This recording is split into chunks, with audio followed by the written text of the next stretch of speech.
If you're going to speak or testify today. The line stretched out of the hearing room as people converged on the State House to share their thoughts on a bill to legalize assisted suicide. You know, I notice a lot of talk or hear or see, talk about live free or die.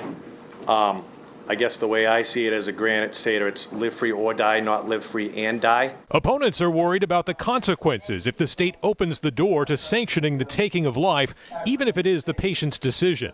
But a bipartisan coalition of supporters says this is about personal freedom for the terminally ill. For me, this issue is about liberty. This is about medical freedom. This is body autonomy.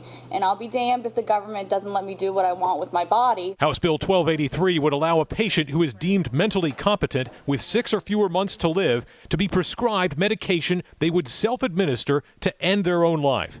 Doctors in Vermont have been overseeing what they call death with dignity since 2013. We use a combination of medications that affect the heart and the ability to breathe, and that includes digoxin and morphine and amitriptyline and phenobarbital and diazepam. Other doctors testify the practice is not as tranquil as advertised. Whether it is a matter of botched suicide attempts or lack of compliance with established safeguards, history has shown that physician-assisted suicide is problematic at multiple levels. Even though the dictionary defines suicide as the intentional taking of one's own life, advocates want everyone to stop using the word when discussing the issue of assisted suicide.